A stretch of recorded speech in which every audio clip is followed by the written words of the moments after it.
ओम शांति 30/6/2024 प्रातः मुरली। ओम शांति। अव्यक्त बाप दादा। Revise date 30/3/2000 Madhuban. आज की मुरली का सार। मन को दुरुस्त रखने के लिए बीच बीच में 5 सेकंड भी निकाल कर मन की एक्सरसाइज करो। मन को दुरुस्त रखने के लिए बीच बीच में 5 सेकंड भी निकाल कर मन की एक्सरसाइज करो। आज दूरदेशी बाप दादा अपने साकार दुनिया के भिन्न भिन्न देशवासी बच्चों से मिलने आए हैं। बाप दादा भिन्न भिन्न देशवासियों को एक देशवासी देख रहे हैं। चाहे कोई कहाँ से भी आए हो, लेकिन सबसे पहले सभी एक ही देश से आए हो। तो अपना अनादि देश याद है ना? प्यारा लगता है ना? बाप के साथ साथ अपना अनादि देश भी बहुत प्यारा लगता है ना? बाप दादा आज सभी बच्चों के 5 स्वरूप देख रहे हैं।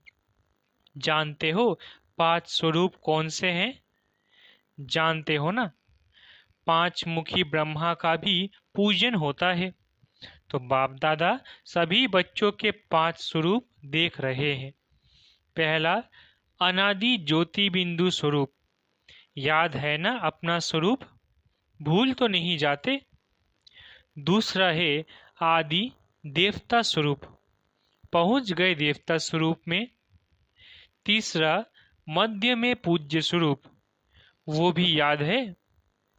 आप सब की पूजा होती है या भारतवासियों की होती है? आपकी पूजा होती है? कुमार सुनाओ, आपकी पूजा होती है? तो तीसरा है पूज्य स्वरूप। चौथा है संगम युगी ब्राह्मण स्वरूप। और लास्ट में है फरिश्ता स्वरूप। तो 5 ही रूप याद आ गए? अच्छा, 1 सेकंड में ये 5 ही रूपों में अपने को अनुभव कर सकते हो? 1 2 3 4 5 तो कर सकते हो। ये 5 ही स्वरूप कितने प्यारे हैं। जब चाहो जिस भी रूप में स्थित होने चाहो, सोचा और अनुभव किया। यही रूहानी मन की एक्सरसाइज है। आजकल सभी क्या करते हैं? एक्सरसाइज करते हैं ना। जैसे आदि में भी आपकी दुनिया में सतयुग में नेचुरल चलते फिरते की एक्सरसाइज थी। खड़े होकर के 1 2 3 ये एक्सरसाइज नहीं। तो अभी अंत में भी बाप दादा मन की एक्सरसाइज देते हैं। यही रूहानी मन की एक्सरसाइज है। जैसे स्थूल एक्सरसाइज से तन तंदुरुस्त रहता है ना, तो चलते फिरते ये मन की एक्सरसाइज करते रहो। इसके लिए टाइम नहीं चाहिए। 5 सेकंड कभी भी निकाल सकते हो या नहीं? ऐसा कोई बिजी है जो 5 सेकंड भी नहीं निकाल सके? है कोई तो हाथ उठाओ। फिर तो नहीं कहेंगे क्या करे, टाइम नहीं मिलता। ये तो नहीं कहेंगे ना। टाइम मिलता है तो ये एक्सरसाइज बीच बीच में करो। किसी भी कार्य में हो, 5 सेकंड की यह मन की एक्सरसाइज करो तो मन सदा ही दुरुस्त रहेगा, ठीक रहेगा। बाप दादा तो कहते हैं हर घंटे में यह 5 सेकंड की एक्सरसाइज करो। हो सकती है? देखो, सभी कह रहे हैं हो सकती है। याद रखना, ओम शांति भवन याद रखना, भूलना नहीं। तो जो मन की भिन्न भिन्न कंप्लेन है ना, क्या करे, मन नहीं टिकता। मन को मण बना देते हो। वजन रखना भूलना नहीं। तो जो मन की भिन्न भिन्न कंप्लेन है ना, क्या करे, मन टिकता नहीं, मन को मण बना देते हो, वजन करते हैं ना। पहले जमाने में पाव, शेर और मण होता था। आजकल बदल गया है। तो मन को मन बना देते हैं बोझ वाला, और ये एक्सरसाइज करते रहेंगे तो बिल्कुल लाइट हो जाएंगे, अभ्यास हो जाएगा। ब्राह्मण शब्द याद आए तो ब्राह्मण जीवन के अनुभव में आ जाओ। फरिश्ता शब्द कहो तो फरिश्ता बन जाओ। मुश्किल है? नहीं है।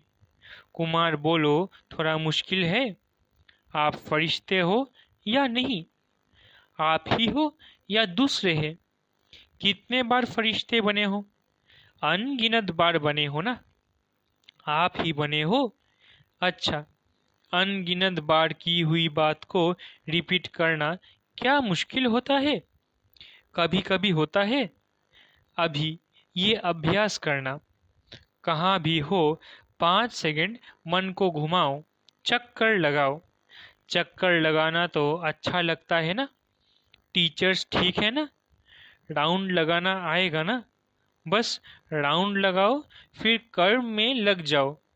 हर घंटे में राउंड लगाया, फिर काम में लग जाओ, क्योंकि काम को तो छोड़ नहीं सकते हैं ना, ड्यूटी तो बजानी है। लेकिन 5 सेकंड मिनट भी नहीं, सेकंड नहीं निकल सकता है? निकल सकता है। यूएन की ऑफिस में निकाल सकता है। मास्टर सर्वशक्तिवान हो तो मास्टर सर्वशक्तिवान क्या नहीं कर सकता? बाप दादा को एक बात पर बच्चों को देख करके मीठी मीठी हंसी आती है। किस बात पर? चैलेंज करते हैं, पर्चा छपाते हैं, भाषण करते हैं, कोर्स कराते हैं। क्या कराते हैं? हम विश्व को परिवर्तन करेंगे। ये तो सभी बोलते हैं ना, या नहीं? सभी बोलते हैं या सिर्फ भाषण करने वाले बोलते हैं? तो एक तरफ कहते हैं विश्व को परिवर्तन करेंगे, मास्टर सर्वशक्तिवान है, और दूसरे तरफ अपने मन को मेरा मन कहते हैं, मालिक है मन के और मास्टर सर्वशक्तिवान है। फिर भी कहते हैं मुश्किल है। तो हंसी नहीं आएगी? आएगी ना हंसी। तो जिस समय सोचते हो मन नहीं मानता, उस समय अपने ऊपर मुस्कुराना। मन में कोई भी बात आती है तो बाप दादा ने देखा है 3 लकीरें गाई हुई हैं। एक पानी पर लकीर, पानी पर लकीर देखी है? लगाओ लकीर तो उसी समय मिट जाएगी। लगाते तो है ना? तो दूसरी है किसी कागज पर, स्लेट पर कहाँ भी लकीर लगाना। और सबसे बड़ी लकीर है पत्थर पर लकीर। पत्थर की लकीर मिटती बहुत मुश्किल है। तो बाप दादा देखते हैं कि कई बार बच्चे अपने ही मन में पत्थर की लकीर के मुआफिक पक्की लकीर लगा देते हैं, जो मिटाते हैं लेकिन मिटती नहीं। ऐसी लकीर अच्छी है? कितना बारी प्रतिज्ञा भी करते हैं, अब से नहीं करेंगे, अब से नहीं होगा, लेकिन फिर परवश हो जाते हैं। इसलिए बाप दादा को बच्चों पर घृणा नहीं आती, रहम आता है। परवश हो जाते हैं तो परवश पर रहम आता है। जब बाप दादा ऐसे रहम भाव से बच्चों को देखते हैं तो ड्रामा के पर्दे पर क्या आ जाता है? कब तक? तो इसका उत्तर आप दो। कब तक? कुमार दे सकते हैं कब तक ये समाप्त होगा? बहुत प्लान बनाते हो ना कुमार, तो कब तक बता सकते हो? आखिर भी ये कब तक? जब फरिश्ता बन जाएंगे, वो भी कब तक? बाबा बताए। फरिश्ता बनना आपको है या बाप को? तो इसका जवाब सोचना। बाप तो कहेंगे अब तैयार है? आधी माला में भी हाथ नहीं उठाया। बाप दादा सदा ही बच्चों को संपन्न स्वरूप में देखने चाहते हैं। जब कहते ही हो बाप ही मेरा संसार है, ये तो सब कहते हो ना, दूसरा भी कोई संसार है क्या? बाप ही संसार है तो संसार के बाहर और क्या है? सिर्फ संस्कार परिवर्तन करने की बात है। ब्राह्मणों के जीवन में मेजॉरिटी विघ्न रूप बनता है संस्कार, चाहे अपना संस्कार चाहे दूसरों का संस्कार। ज्ञान सभी में है, शक्तियां भी सभी के पास है, लेकिन कारण क्या होता है? जो शक्ति जिस समय कार्य में लानी चाहिए उस समय इमर्ज होने के बजाय थोड़ा पीछे इमर्ज होती है। पीछे सोचते हैं ना कि ये ना कहकर ये कहती तो बहुत अच्छा, ये करने के बजाय ये करती तो बहुत अच्छा। लेकिन जो समय पास होने का था वो तो निकल जाता है। वैसे सभी अपने में शक्तियों को सोचते भी रहते हो, सहन शक्ति ये है, निर्णय शक्ति ये है, ऐसे यूज करना चाहिए। सिर्फ थोड़े समय का अंतर पड़ जाता है। और दूसरी बात क्या होती है? चलो एक बार समय पर शक्ति कार्य में नहीं आई और बाद में महसूस भी किया कि ये ना करके ये करना चाहिए था, समझ में आ जाता है पीछे। लेकिन उस गलती को एक बार अनुभव करने के बाद आगे के लिए अनुभवी बन उसको अच्छी तरह से रियलाइज कर ले, जो दोबारा नहीं हो। फिर भी प्रोग्रेस हो सकती है। उस समय समझ में आता है ये रॉन्ग है ये राइट है, लेकिन वही गलती दोबारा नहीं हो। उसके लिए अपने आप से अच्छी तरह से रियलाइजेशन करना, उसमें भी इतना फुल परसेंट पास नहीं होते। और माया बड़ी चतुर है। वही बात मानो आप में सहन शक्ति कम है तो ऐसी ही बात जिसमें आपको सहन शक्ति यूज करना है, एक बार आपने रियलाइज कर लिया, लेकिन माया क्या करती है कि दूसरे बारी थोड़ा सा रूप बदली करके आती है। होती वही बात है, लेकिन जैसे आजकल के जमाने में चीज वही पुरानी होती है, लेकिन पॉलिश ऐसी करते हैं जो नई से भी नई दिखाई दे। तो माया भी ऐसे पॉलिश करके आती है जो बात का रहस्य वही होता है। मानो आप में ईर्ष्या आ गई। ईर्ष्या भी भिन्न भिन्न रूप की है, एक रूप की नहीं है। तो बीज ईर्ष्या का ही होगा, लेकिन और रूप में आएगी, उसी रूप में नहीं आती है। तो कई बार सोचते हैं कि ये बात पहले वाली तो वो थी ना, ये तो बात ही दूसरी हुई ना। लेकिन बीज वही होता है, सिर्फ रूप परिवर्तित होता है। उसके लिए कौन सी शक्ति चाहिए? परखने की शक्ति। इसके लिए बाप दादा ने पहले भी कहा है कि दो बातों का अटेंशन रखो। एक, सच्ची दिल सच्चाई अंदर नहीं रखो। अंदर रखने से गैस का गुब्बारा भर जाता है और आखिर क्या होगा? फटेगा ना। तो सच्ची दिल, चलो आत्माओं के आगे थोड़ा संकोच होता है, थोड़ा शर्म सा आता है, पता नहीं मुझे किस दृष्टि से देखेंगे। लेकिन सच्ची दिल से, महसूसता से बाप दादा के आगे रखो। ऐसे नहीं मैंने बाप दादा को कह दिया ये गलती हो गई, जैसे ऑर्डर चलाते हैं, हाँ मेरे से ये गलती हो गई, ऐसे नहीं। महसूसता की शक्ति से, सच्ची दिल से, सिर्फ दिमाग से नहीं लेकिन दिल से अगर बाप दादा के आगे महसूस करते हैं तो दिल खाली हो जाएगी, किचरा खत्म। बातें बड़ी नहीं होती, छोटी ही होती है, लेकिन अगर आपके दिल में छोटी छोटी बातें भी इकट्ठी होती रहती है तो उनसे दिल भर जाती है, खाली तो नहीं रहती है ना। तो दिल खाली नहीं तो दिलाराम कहाँ बैठेगा? बैठने की जगह तो हो ना। तो सच्चे दिल पर साहिब राजी, जो हूँ जैसी हूँ, जो हूँ जैसा हूँ, बाबा आपका हूँ। बाप दादा तो जानते ही है कि नंबरवार तो होने ही है, इसलिए बाप दादा उस नज़र से आपको नहीं देखेगा। लेकिन सच्ची दिल और दूसरा कहा था सदा बुद्धि की लाइन क्लियर हो, लाइन में डिस्टरबेंस नहीं हो, कट ऑफ नहीं हो। बाप दादा जो एक्स्ट्रा समय पर शक्ति देने चाहते हैं, दुआएं देने चाहते हैं, एक्स्ट्रा मदद देने चाहते हैं, अगर डिस्टरबेंस होगी तो मिल नहीं सकेगी। लाइन क्लियर ही नहीं है, क्लीन नहीं है, कट ऑफ है, तो ये जो प्राप्ति होनी चाहिए वो नहीं होती। कई बच्चे कहते नहीं हैं तो सोचते हैं। कोई कोई आत्मा को बहुत सहयोग मिलता है, ब्राह्मणों का भी मिलता, बड़ों का भी मिलता, बाप दादा का भी मिलता, हमको कम मिलता है। कारण क्या? बाप तो दाता है, सागर है, जितना जो लेने चाहे।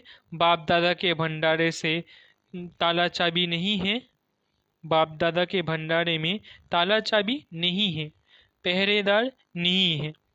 बाबा कहा जी हाजिर, बाबा कहा लो, दाता है ना, दाता भी है और सागर भी है, तो क्या कमी होगी? इन्हीं दो बातों की कमी होती है। एक सच्ची दिल, साफ दिल हो, चतुराई नहीं करो। चतुराई बहुत करते हैं, भिन्न भिन्न प्रकार की चतुराई करते हैं। तो साफ दिल, सच्ची दिल। और दूसरा, बुद्धि की लाइन सदा चेक करो, क्लियर है और क्लीन है। आजकल के साइंस के साधनों में भी देखते हो ना, थोड़ी भी डिस्टरबेंस क्लियर नहीं करने देती। तो ये जरूर करो। और विशेष बात, इस सीजन का लास्ट टर्न है ना, इसलिए बता रहे हैं। डबल विदेशियों के लिए ही नहीं है, सब के लिए है। लास्ट टर्न में आप सामने बैठे हो तो आपको ही कहना पड़ता है। बाप दादा ने देखा है कि एक संस्कार या नेचर का हो। नेचर तो हर एक की अपनी अपनी है, लेकिन सर्वों का स्नेही और सर्व बातों में, संबंध में सफल, मनसा में विजयी और वाणी में मधुरता तब आ सकती है जब इजी नेचर हो। अलबेलापन अलग चीज है। इजी नेचर उसको कहा जाता है जैसा समय, जैसा व्यक्ति, जैसा सरकमस्टांस उसको परखते हुए अपने को इजी कर देवे। इजी अर्थात मिलनसार। टाइट नेचर बहुत टू मच ऑफिशियल नहीं। ऑफिशियल रहना अच्छा है, लेकिन टू मच नहीं। और समय पर जब समय ऐसा है, उस समय अगर कोई ऑफिशियल बन जाता है तो वो गुण के बजाय उनकी विशेषता उस समय नहीं लगती। अपने को मोल्ड कर सके, मिलनसार हो सके, छोटा हो, बड़ा हो, बड़े से बड़ेपन में चल सके, छोटे से छोटेपन में चल सके, साथियों में साथी बन के चल सके, बड़ों से रिगार्ड से चल सके, इजी मोल्ड कर सके। शरीर भी इजी रखते हैं ना, तो जहां भी चाहे मुड़ जाते हैं ना। और टाइट होगा तो मूड नहीं सकेगा, और टाइट होगा तो मुड़ नहीं सकेगा। आ- अलबेला भी नहीं। इजी है तो जहां चाहे इजी हो जाए, अलबेला हो जाए नहीं। बाप दादा ने कहा ना, इजी हो जाओ तो इजी हो जाएंगे, ऐसे नहीं करना। इजी नेचर अर्थात जैसा समय वैसा अपना स्वरूप बना सके। अच्छा, डबल विदेशियों को अच्छा चांस मिला है। सभी को ड्रिल याद है या भूल गई? अभी अभी सभी ये ड्रिल करो, लगाओ चक्कर। अच्छा, चारों ओर के सर्वश्रेष्ठ आत्माओं को, चारों ओर से याद प्यार समाचार भेजने वालों को बहुत अच्छे भिन्न भिन्न संबंध से स्नेह के पत्र और अपना हालचाल लिखा है। सेवा समाचार, उमंग, प्लेन बहुत अच्छे अच्छे लिखे हैं जो बाप दादा को मिल ही गए। जिस प्यार से, मेहनत से लिखा है, तो जिन्होंने भी लिखा है वो हर एक अपने अपने नाम से बाप दादा का, दिलाराम का दिल से याद प्यार स्वीकार करें। बच्चों का प्यार बाप से और उससे पदम गुना बाप का बच्चों से प्यार है और सदा अमर है। स्नेही बच्चे न बाप से अलग हो सकते, न बाप बच्चों से अलग हो सकते हैं। साथ है, साथ ही रहेंगे। चारों ओर के सदा स्वयं को बाप समान बनाने वाले, सदा बाप के नयनों में, दिल में, मस्तक में समीप रहने वाले, सदा एक बाप के संस्कार में रहने वाले, सदा हर कदम में बाप दादा को फॉलो करने वाले, सदा विजयी थे, विजयी है और विजयी रहेंगे, ऐसे निश्चय और नशे में रहने वाले, ऐसे अति श्रेष्ठ सिकिलधे प्यारे ते प्यारे सर्व बच्चों को बाप दादा का याद प्यार और नमस्ते। हम रूहानी बच्चों की रूहानी माता पिता बाप दादा को याद प्यार, गुड मॉर्निंग और नमस्ते नमस्ते नमस्ते। शुक्रिया बाबा। वरदान। हर सेकंड के हर संकल्प का महत्व जानकर जमा का खाता भरपूर करने वाले समर्थ आत्मा भव। हर सेकंड के हर संकल्प का महत्व जानकर जमा का खाता भरपूर करने वाले समर्थ आत्मा भव। संगम युग पर अविनाशी बाप द्वारा हर समय अविनाशी प्राप्तियां होती है। सारे कल्प में ऐसा भाग्य प्राप्त करने का यह एक ही समय है। इसलिए आपका स्लोगन है, अब नहीं तो कभी नहीं। जो भी श्रेष्ठ कार्य करना है वो अभी करना है। इस स्मृति से कभी भी समय, संकल्प व कर्म व्यर्थ नहीं गवाएंगे। समर्थ संकल्पों से जमा का खाता भरपूर हो जाएगा और आत्मा समर्थ बन जाएगी। स्लोगन। हर बोल हर कर्म की अलौकिकता ही पवित्रता है। साधारणता को अलौकिकता में परिवर्तन कर दो। स्लोगन। हर बोल हर कर्म की अलौकिकता ही पवित्रता है। साधारणता को अलौकिकता में परिवर्तन कर दो। अच्छा, ओम शांति। शुक्रिया बाबा।